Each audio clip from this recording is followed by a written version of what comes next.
acontecimiento de la Semana Santa, llamada Semana Santa por muchos cristianos. Y no dejamos de pensar en todo lo que concierne al sacrificio de Jesús en la cruz. Porque nos acerca mucho a los acontecimientos. El mismo 14 de Nisan, lo que se llama el Viernes Santo, fue exactamente el día en que el Señor Jesús experimentó de una forma más severa el ataque de Satanás. Jesús estaba celebrando la cena con sus discípulos en memoria de mí. Ese título es fascinante, en memoria de mí. Jesús estaba asegurando el triunfo. ¿Para qué celebrar una cena de alguien que está muerto? Jesús había dicho, este es mi cuerpo que por vosotros es partido, esta es mi sangre. ¿Qué valor tendría celebrar la cena en memoria de alguien que está muerto? Dios no es Dios ¿de qué? De muertos.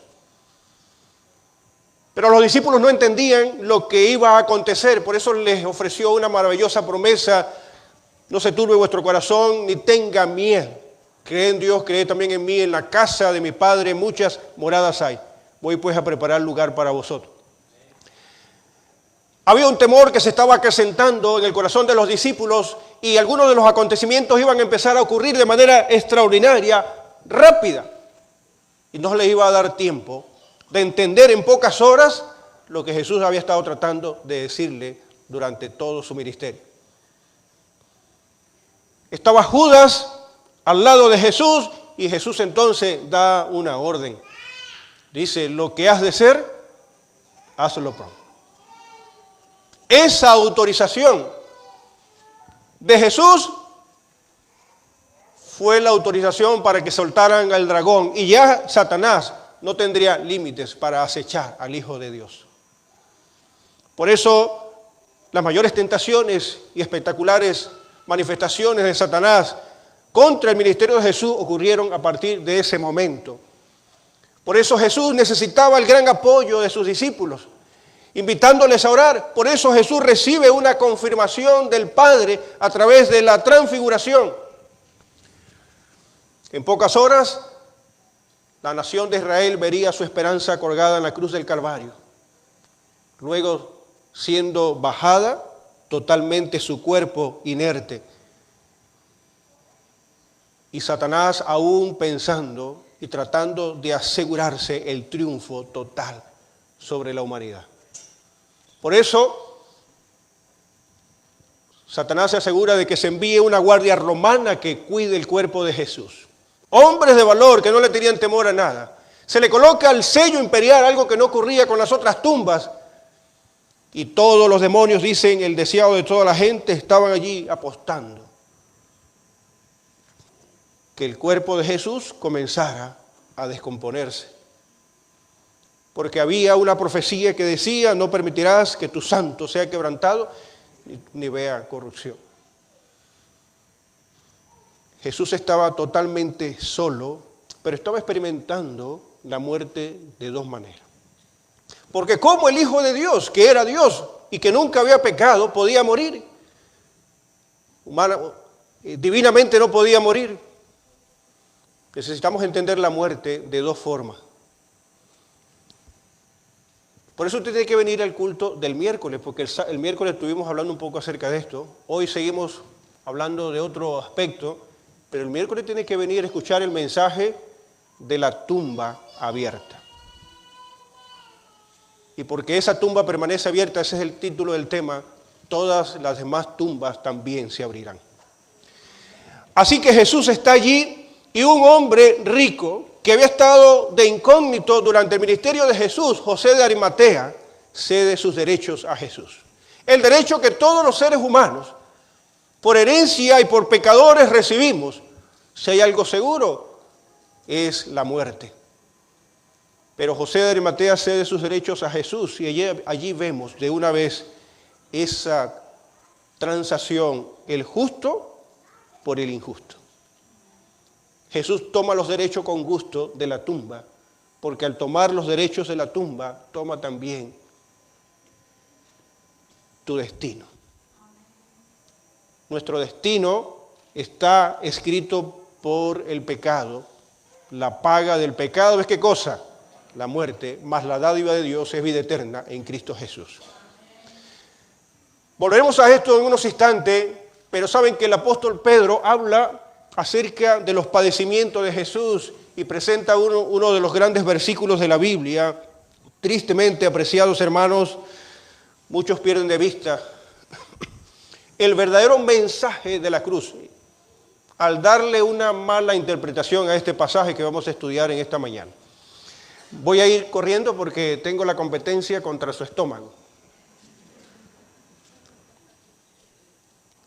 Dice, porque también Cristo padeció una sola vez por los pecados. Noten ustedes una vez más, el justo, ¿por qué? Ya lo veíamos viendo a través de todo el sistema de sacrificio y de todas las actividades que tenían que ver contra una vida que muere y una vida que se salva. Haciendo una reflexión especial acerca de cómo el Señor quería liberar al pueblo de Israel, me envió una plaga, me envió la segunda plaga, envió la tercera plaga. Ninguna plaga fue suficiente para darle libertad al pueblo de Israel. ¿Cuál fue la última plaga? La muerte de todos los primogénitos, que no estaban cubiertos con la sangre del Cordero. Una vez más, tratando de presentarnos a nosotros la realidad del pecado. Y es que la única forma de ser salvo es una vida por la vida de otro.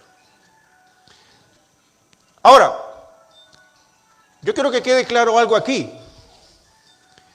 No es no es Jesús tratando de pagarle algo al diablo como que si Jesús le debe algo a él.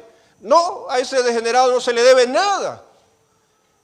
Jesús sencillamente está pagando lo que la justicia divina demanda. Y a través de ese acto está trayendo liberación sobre sus hijos aquí en la tierra. Así que dice, porque también Cristo padeció una sola vez por los pecados, el justo por los injustos, ¿para llevarnos a quién? Ese es el propósito del sacrificio de Cristo Jesús, llevarnos a Dios, siendo a la verdad muerto, ¿en qué? En la carne, pero vivificado, ¿qué? En la tumba de Jesús entra la naturaleza adámica, pero va a salir la naturaleza del segundo Adán, la naturaleza de los redimidos. El enemigo no contaba con eso, pero cuando usted venga al culto el miércoles y hablemos acerca de la tumba como una matriz, va a entender algunos aspectos importantes de esto. Luego dice, pero vivificado en el Espíritu, en el cual también fue y predicó ¿a quiénes? A los espíritus encarcelados. Algunas versiones usan la palabra encadenado. Los que en otro tiempo desobedecieron una vez cuando esperaban la paciencia de Dios en los días de Noé, mientras se preparaba el arca en el cual pocas personas, es decir, 8 fueron salvas por agua. El mensaje, apreciados hermanos, el maravilloso mensaje que el apóstol Pedro está presentando aquí acerca del Cristo crucificado, se pierde de vista cuando le damos una interpretación equivocada a este pasaje. ¿Qué estaba haciendo Jesús la noche en que estaba reposando en la tumba? Es la gran pregunta. ¿Qué estaba haciendo Jesús en la tumba? Estaba haciendo, apreciados hermanos, lo que siempre ha hecho. Dice el Señor en su palabra que después que terminó la creación, ¿qué hizo Dios? Reposó de aquella obra que había hecho. Y Jesús estaba reposando de la gran obra de la redención que había ¿qué? Que había culminado en su primera etapa. Recuerden que Jesús en Juan 3:16 dice, porque de tal manera amó Dios al mundo. Y dicen que ese es el versículo, decíamos el miércoles, más exagerado. Porque todo lo tiene exagerado. Porque de tal manera, tal amor, amó Dios al mundo en la conquista más grande de la historia, conquistar el mundo caído. Pero hay una parte de Juan 3:16 que todavía estaba por cumplirse. y que tendría que esperar hasta unas horas en la mañana, cuando un poderoso ángel descendería con la panoplia de la divinidad, dejando una estela en todo el espacio y se pararía enfrente de la tumba, movería la piedra, espantaría a los soldados y también los demonios saldrían despavoridos y diría: Jesús, tu Padre te llama. Ahora, apreciados hermanos, Jesús estaba descansando de una obra que había terminado. Ahora, para muchas personas, ¿quiénes son estos espíritus encarcelados a quienes Cristo predicó? Y es aquí donde nosotros podemos perder de vista la esencia y lo hermoso de lo que Pedro está tratando de enseñarnos en la carta de la primera epístola al apóstol San Pedro. Hay podríamos decir en esencia, hay 4 teorías.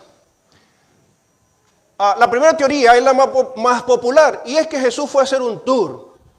Jesús fue a hacer un tour mientras estaba allí en la tumba, y el diablo ni siquiera se dio cuenta de eso. No sé cómo algunos pueden llegar a esa conclusión. Fue a hacer un tour a las regiones del infierno, a predicarle a los espíritus desencarnados. Personas que murieron y que ahora su espíritu se desincorporó de su cuerpo y ahora están sujetos en prisiones oscuras. Apreciados hermanos, esto no lo apoya la Biblia, porque la Biblia dice que los muertos, ¿qué? Y no tienen más paga en todo lo que se hace debajo del sol.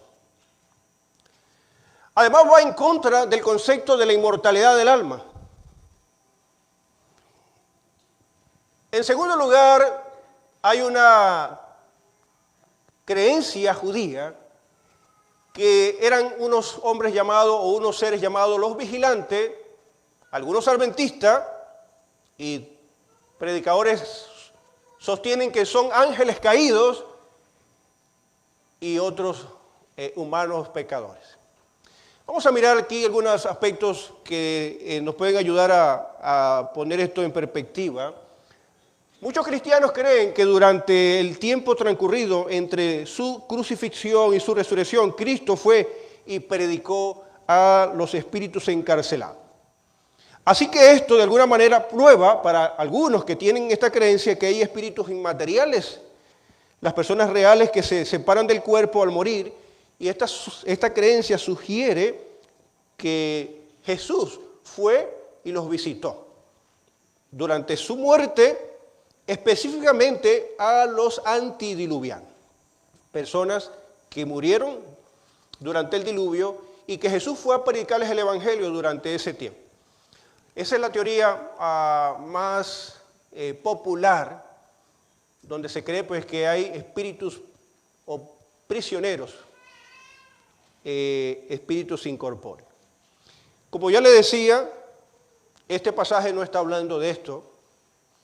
De lo contrario, caeríamos en una semejante contradicción en cuanto al estado de los muertos. No vamos a dar muchas evidencias porque este no es un tema acerca del estado de los muertos, porque queremos centrarnos en el verdadero significado de este pasaje. La segunda postura señala que son vigilantes. Una tradición judía describe como un grupo de 200 ángeles caídos que según la tradición judía tomaron esposas humanas antes del diluvio, y se sugiere que sus descendientes fueron los gigantes que descarriaron al mundo y precipitaron el diluvio. Esa es una teoría judía, la sostienen los testigos de Jehová y algunas otras religiones. Tampoco es un tema para demostrar quiénes son los vigilantes. Está claro que los hijos de Dios representan ¿a quién?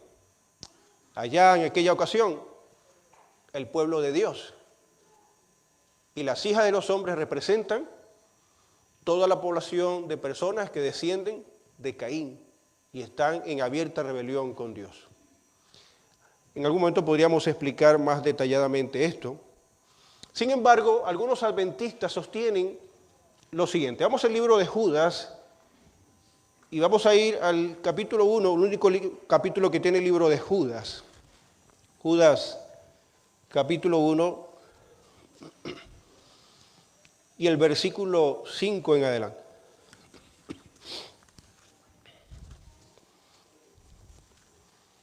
Judas capítulo 1, versículo 5 dice lo siguiente: mas quiero recordaros, ya que una vez lo que habéis sabido, que el Señor, habiendo salvado al pueblo, sacándolo de Egipto, destruyó a los que no creyeron. Y luego el versículo 6 plantea lo siguiente: y a los ángeles que no guardaron su dignidad, sino que abandonaron sus propias moradas, los ha guardado bajo oscuridad en prisiones eternas para el juicio del gran día. Luego habla de Sodoma y Gomorra. Así que para algunos esta es una muestra evidente de que hay demonios a quienes Jesús fue y le predicó o les proclamó su triunfo y que están en algunas regiones específicas guardadas. Algunos dicen que cuando se destape la olla del abismo, esos demonios saldrán liberados. Bueno, no es un tema para hablar acerca del aspecto simbólico de estas prisiones, pero hay una razón contundente para definitivamente desechar esta posición de que son ángeles caídos. ¿Por qué? Porque cuando Pedro está hablando allí, él hace referencia a qué persona. Dice espíritus encarcelados, luego dice los que en otro tiempo desobedecieron. Ustedes y yo sabemos, y ahorita tenemos el tema del gran conflicto, que los ángeles se rebelaron ¿cuándo? En el cielo. ¿Y cuándo terminó el tiempo de gracia para Satanás y sus demonios?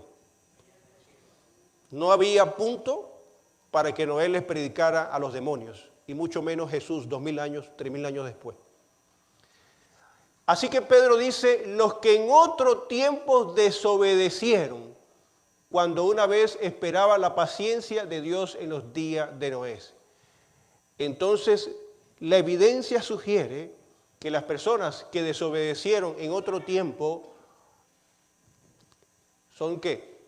Seres humanos pecadores. Ahora vamos a mirar otro aspecto, así que no pierda usted de vista lo que estamos diciendo. Una tercera sugerencia es que los espíritus en prisiones eran los humanos pecadores en el tiempo de Noé y durante toda la historia de la humanidad. Ahora vamos a mirar aquí algunos aspectos importantes de lo que estamos planteando. Ustedes saben, hermanos, que la cultura es algo maravilloso y la cultura empieza a desarrollarse, y uno de los aspectos culturales más importantes de un país es ¿qué cosa? ¿Cuál es la mayor expresión de una cultura? Es el lenguaje. Y cuando yo estaba pequeño, y también pasa lo mismo en México, cuando yo estaba pequeño mi abuela me decía que a la farmacia no se llamaba farmacia. Ella me decía, cuando nos mandaban a la farmacia, decía, hija, vaya a la botica. ¿Qué tiene que ver la botica? Eso no, para mí era la botica. Para mí la botica es así como la botica de San Nicolás. Pero ¿qué tiene que ver esa palabra con farmacia? Pero para ellos era ¿qué? Y por ejemplo aquí encontramos algunas palabras que ya están perdiendo su uso en México. Por ejemplo la palabra achicopalar. Esa la aprendimos del Chavo y de esos personajes cómicos de México. Esas no son venezolanas. Es un ejemplo de una persona que se siente como desanimada, ¿correcto?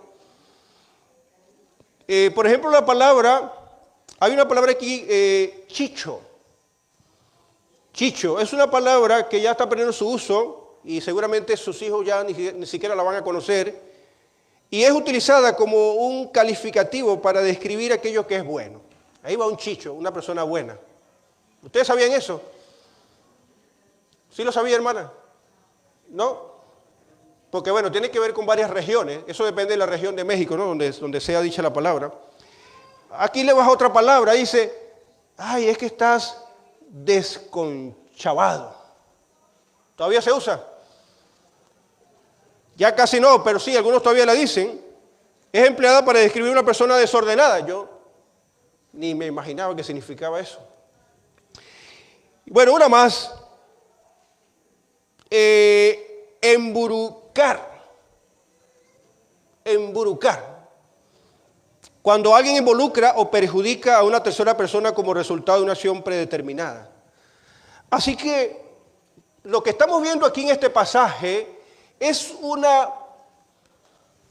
lenguaje muy cultural de los cristianos. Y no solo de los cristianos, sino también del pueblo de Dios. La expresión espíritu encadenados o encarcelados es una expresión que está cargada mucho de la cultura teológica y ahora cristiana de los creyentes del primer siglo. No tiene nada que ver. Ellos no estaban pensando en espíritus y cosas que estaban por allí metidos en el abismo ni nada por el estilo. ¿Y cómo lo sabemos? Por el lenguaje que se escribe en la Biblia. Vamos a ir y vamos a mirar primero cómo se usa la palabra espíritu en algunos versículos, aunque la palabra espíritu significa aire o soplo de vida o demonio en algunos contextos. En este contexto está hablando es de persona, porque en otro contexto también se usa la palabra espíritu para hablar de persona. Y dice el versículo 12 de Hebreo lo siguiente, capítulo 12. A la congregación de los primogénitos que están inscritos en los cielos, a Dios el juez de todo, a los espíritus de los justos hechos perfectos. Así que la expresión espíritu está hablando ¿de qué? De personas, que son los justos a quien Dios ha hecho perfecto. Otra expresión también dice, amados, no creáis a todo espíritu, sino probad a los espíritus si son de Dios, porque muchos falsos profetas. Así que cuando llega una persona allí, ¿quién es el que está predicando? ¿El espíritu? Es una persona. Así que se identifica la palabra espíritu con personas, falsos profetas. Y vamos a Apocalipsis, capítulo 22, versículo 6, y podría darle ejemplos también del Antiguo Testamento. Y me dijo, estas palabras son fieles y verdaderas. Y el Señor, el Dios de los espíritus de los profetas. Una vez más, la palabra espíritu está siendo usada para hablar de persona. Ahora, vamos a mirar otro ejemplo que tiene que ver con la expresión encarcelado. La expresión encarcelado también es una expresión que está cargada de la cultura teológica y de los cristianos del primer siglo. Dice el libro de Gálatas lo siguiente, Cristo nos liberó para que vivamos en libertad. Ahora, ¿qué significa la palabra liberarse? ¿Es solamente hablar de una persona que estaba presa, literalmente en la cárcel? ¿O pueden haber personas que están por ahí libres, pero están presas? ¿Están captando el asunto? No necesariamente está hablando de gente que está presa literalmente en una cárcel, sino que es una expresión muy cultural. Ahora, luego dice Gálatas capítulo 5, versículo 13, porque vosotros, hermanos, a libertad habéis sido ¿qué? Solamente que no uséis la libertad como ocasión para la carne. Otro pasaje bien interesante, Romanos capítulo 8, versículo 2, dice, porque la ley del Espíritu de vida en Cristo Jesús me ha librado ¿de qué cosa? ¿Están notando entonces las expresiones culturales que están echando manos de estas expresiones para hablar de qué? De la liberación que viene a causa de ¿quién? De Cristo Jesús. Así que si Cristo Jesús no viene a este mundo, seguimos siendo ¿qué? Esclavos y presos del pecado. Juan capítulo 8, versículo 34 dice, Jesús le respondió diciendo, de cierto os digo, que todo aquel que hace pecado es esclavo ¿de qué? Del pecado. Vamos a mirar dos pasajes más que están en el Antiguo Testamento.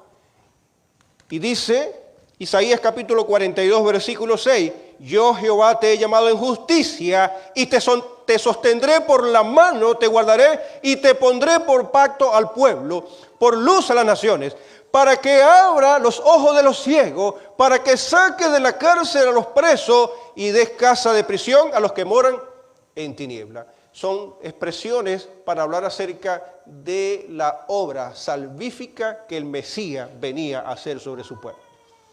Ahora es interesante que Jesús va a tomar Isaías capítulo 61 y lo va a aplicar a su ministerio en Lucas capítulo 4. Jesús va a tomar lo que dice Isaías y luego dice, El Espíritu del Señor Omnipotente está sobre mí, por cuanto me ungió para anunciar buenas nuevas a los pobres. Me ha enviado para sanar a los corazones heridos y a proclamar liberación a los cautivos y libertad a ¿quiénes?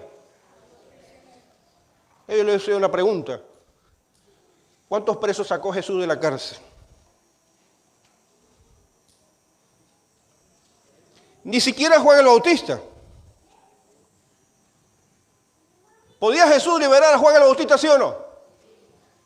¿Será que a Jesús entonces le faltó desarrollar el ministerio de las cárceles? Porque Jesús venía a traer una libertad diferente. Una libertad de la esclavitud del pecado. Así que esa expresión que el apóstol San Pedro está usando allí es una expresión para hablar de ¿qué? Espíritu, personas encarceladas. ¿Por qué? Por el pecado. En unos instantes vamos a volver a tomar esa frase en relación a otro aspecto, pero vamos a mirar otro argumento importante, oportunidad de salvación. Está claro en las Escrituras que los seres humanos deben aceptar la salvación ¿cuándo? ¿En la vida qué? Por eso nosotros desechamos el concepto de los mormones que enseñan que ellos pueden bautizarse por sus difuntos para que sus difuntos puedan obtener salvación.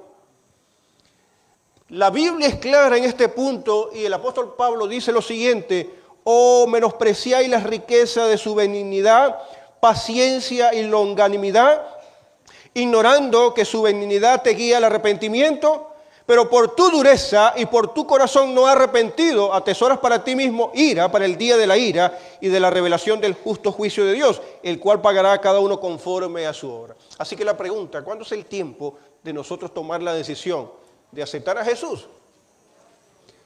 Dice también el libro de Hebreos lo siguiente: «Y de la manera que está establecido para los hombres que mueran una sola vez, ¿y luego qué?». Entonces, ¿cómo algunas personas pueden pensar que Jesús le estaba dando otra oportunidad a los antediluvianos? ¿O le estaba dando alguna otra oportunidad a los espíritus, a los ángeles que cayeron y que estaban allí en prisiones? Perdemos de vista la belleza del mensaje del apóstol Pedro cuando caemos en ese tipo de interpretaciones. Entonces la pregunta es, ¿cómo entendemos que Jesús fue y le predicó en qué manera a los espíritus encarcelados? De la misma manera en que le predicó a las personas de su época. Y aquí vamos entonces a mirar este aspecto importante.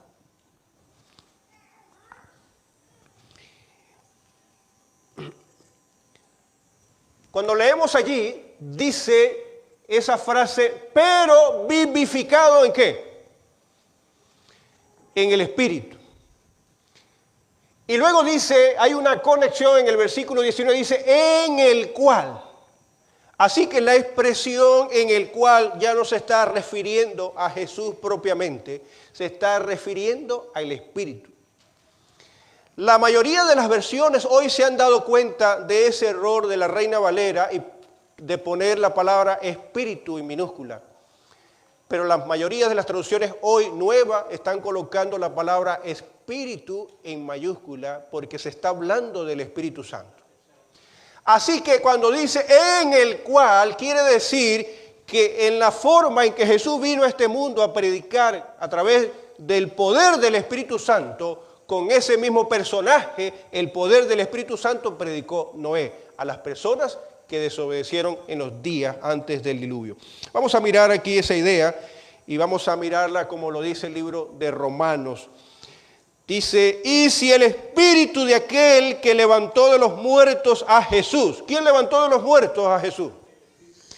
Y si el espíritu de aquel que levantó de los muertos a Jesús mora en vosotros, el que levantó de los muertos a Cristo, ¿qué va a hacer? Vivificará también vuestros cuerpos mortales por su espíritu que mora en vosotros.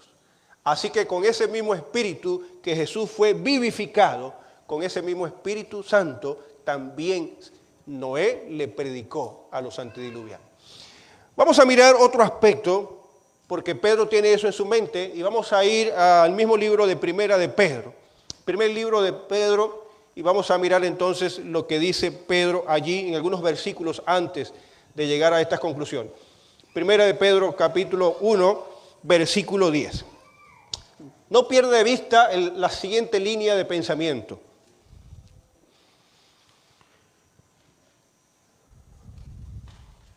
Dice lo siguiente, el versículo 10, Primera de Pedro capítulo 1, dice, los profetas que profetizaron de la gracia destinada a vosotros, inquirieron diligentemente, indagaron acerca de ¿qué cosa? De esta salvación. No lo olviden, está hablando de ¿qué? El gran tema de la salvación. Y luego dice, escudriñando qué personas y qué tiempo indicaba quién cosa. ¿Quién? ¿Qué tiempo indicaba? Y es la primera vez que Pedro va a usar la palabra espíritu, y aquí aparece ¿qué? En mayúscula. ¿Qué tiempo indicaba el Espíritu de Cristo que estaba en ello? Y luego dice el cual, otra vez la palabra el cual. Y ahora la palabra el cual está refiriéndose a quién, a Cristo o al Espíritu Santo. Al Espíritu Santo. Dice la Biblia que el Espíritu Santo es el agente que ha sido enviado ¿para qué? Para convencer a las personas ¿de qué? De justicia, de juicio y de pecado. Así que dice, el cual anunciaba de antemano los sufrimientos. ¿Quién anunciaba de antemano los sufrimientos de Cristo y la gloria que vendría tras ellos? El Espíritu Santo, a través de los profetas. Y luego dice el versículo 12, presten atención al versículo 12, a esto se les reveló que no para sí mismo, sino para nosotros, administraban cosas que ahora os son anunciadas por los que os ha predicado el Evangelio. ¿Por quién? Por el Espíritu Santo enviado del cielo, cosas de los cuales anhelan mirar los ángeles. Así, ¿quién es el agente encargado de hacer que funcione la predicación del Evangelio? El Espíritu Santo. Por eso es que entonces nosotros podemos ver que Jesús, que fue resucitado y vivificado por el Espíritu Santo, miramos entonces allí que esa expresión en el cual está hablando ¿de qué? Del Espíritu Santo. Y fue el mismo Espíritu Santo quien en los días de Noé usó a Noé para proclamar el Evangelio. Y es lo mismo que concuerda con lo que dice también la señora White en esta cita que comparto. Dice, Cristo estuvo empeñado en esa guerra con el diablo en los días de Noé. Fue su voz la que habló a los habitantes del mundo antiguo en mensaje de advertencia, reproche e invitación. ¿Cuándo les predicó el Señor Jesús? No cuando estaba muerto. Les predicó unos años atrás, 2000, 3000 años atrás, a través de su Santo Espíritu. Y con ese mismo Espíritu fue que también fue capacitado para volver ¿qué? A la vida, revivido en el Espíritu, reavivado en el Espíritu. Ahora, apreciados hermanos, ¿cuál es entonces el mensaje central de este pasaje del apóstol Pedro? La belleza de este pasaje se centra, apreciados hermanos, en lo siguiente.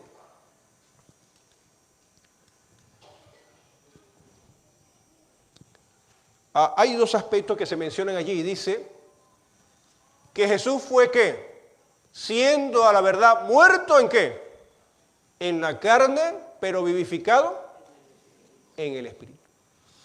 Así que lo que Pedro está tratando de señalarnos son dos aspectos que quiero resaltar ya para ir terminando. Muerto en la carne y vivificado en el Espíritu. Dos aspectos importantes. Es el tema que Pedro va a comenzar a abordar, y vamos entonces al primer libro de Pedro, capítulo 1, versículo 18 al 19, dice lo siguiente. Sabiendo que fuiste rescatado ¿de qué? ¿Rescatado de qué condición? De las prisiones que nos encadenaban y nos mantenían encarcelados. El pecado nos tenía ¿qué? Encarcelado. ¿O usted fue que el Señor murió y lo fueron a buscar allá al cártel de Sinaloa? No. Usted no tiene que estar allá preso para saber que nace en este mundo preso del pecado. Dice, sabiendo que fuiste rescatado de vuestra vana manera de ¿qué? De vivir, la cual recibiste de vuestros padres, no con cosa corruptible como oro o plata, sino con ¿qué? Con la sangre preciosa de Cristo Jesús, como de un cordero sin mancha y sin contaminación. Bendito sea el nombre del Señor. Porque cuando miramos al Jesús que está allí siendo sentenciado a muerte, está un hombre miserable como cada uno de nosotros. Está Barrabás allí al otro lado. Pilato está en la última sesión, después de haber pasado 6 sesiones de interrogatorios entre Anás, Caifás, Herodes, el concilio del Sanedrín. Ahora Pilato está para tomar la última decisión. Y entonces Pilato se imagina que él se va a salir del problema ofreciendo realmente a un pecador miserable que nadie lo quiere. Lo que no sabe Pilato y que no ha entendido es que Jesús le había dicho, yo no soy rey de este mundo, para eso he venido, para gobernar, pero no para gobernar sobre los asuntos de este mundo, sino para hacer ¿qué? Para traer libertad. Por eso Jesús dice, y si conocieres la verdad os hará ¿qué? Fue la pregunta que hizo Pilato, ¿qué cosa es la verdad? Pero Pilato sin saber escenificó en la muerte, antes de la muerte de Jesús, el verdadero significado de lo que Pedro está diciendo allí. El justo pagando ¿por quién? Por los injustos.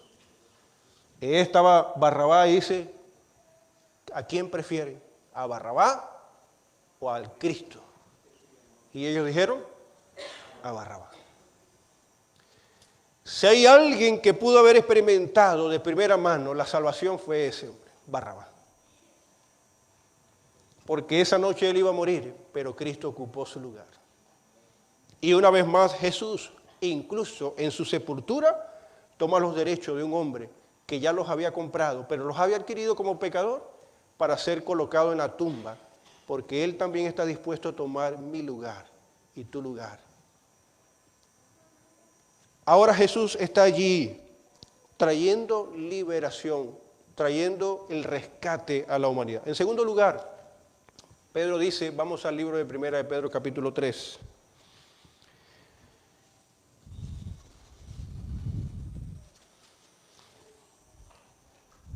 Versículo 17 dice, porque mejor es que padezcáis haciendo el bien, si la voluntad de Dios así lo quiere, que haciendo ¿qué cosa? Así que Jesús tomó la decisión de padecer por nosotros, dice, pero también Cristo padeció una vez por los pecados, el justo por los injustos. Así que lo que Pedro está diciéndonos aquí, en otras palabras, es que no sintamos temor de padecer a causa de Cristo Jesús. Porque Jesús, aunque padeció, el Cristo adámico que entró a la tumba, salió vencedor como el Cristo, como el segundo Adán. ¿Salió cómo? Vivificado por el Espíritu. Y el mismo Espíritu que vivificó el cuerpo de Jesús, también va a vivificar nuestros cuerpos mortales cuando Jesús venga por segunda vez. Qué maravilloso mensaje el que el Señor tiene para nosotros. Termino diciéndole lo siguiente, Jesús aceptó el oprobio y decidió sufrir, padecer la tortura física. Jesús fue golpeado. Durante las 7 sesiones recibió azotes, le golpearon la cara, lo humillaron. Jesús sufrió el dolor que se siente cuando somos incomprendidos. Cada vez que tú te sientas mal porque tus hijos no te comprenden y pareciera que se están yendo por el lado equivocado, Jesús entiende tu dolor.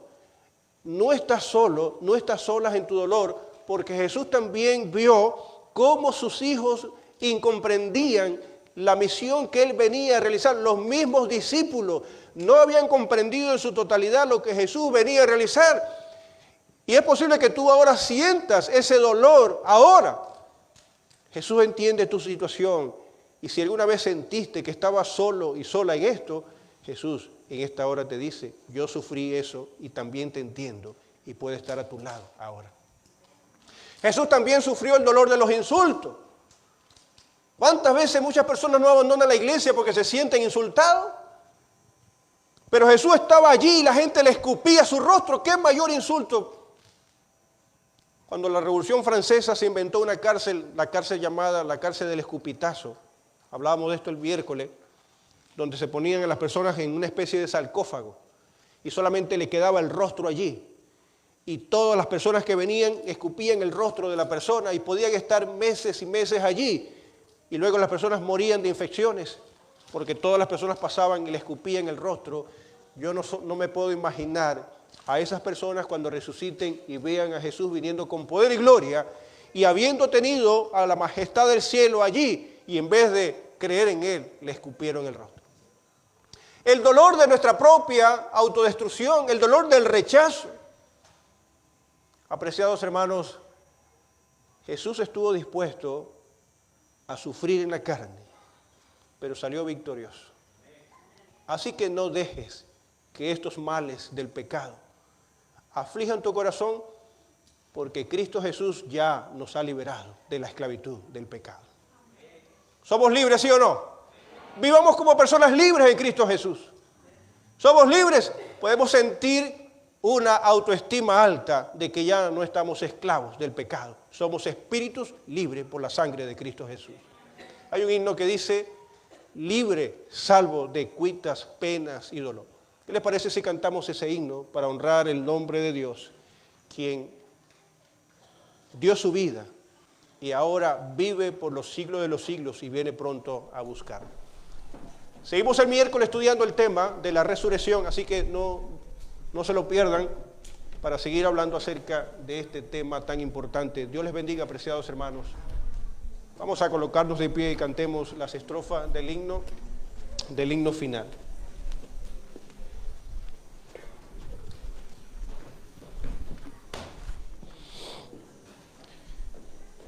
Himno 341. 374, perdón. 374.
Señor, en esta hora cantamos esta maravillosa victoria, porque literalmente somos libres de las cargas del pecado.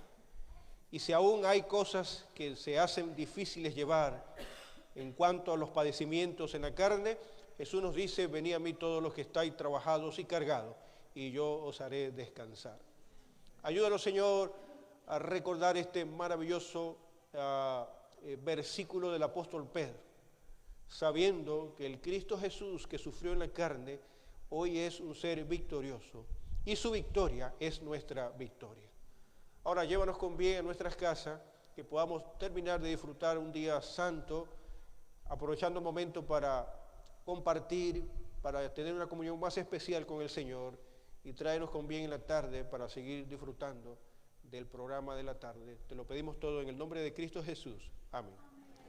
Dios les bendiga, apreciados hermanos. Feliz tarde. Los diáconos van a la salida. Vamos a esperar la salida de los diáconos.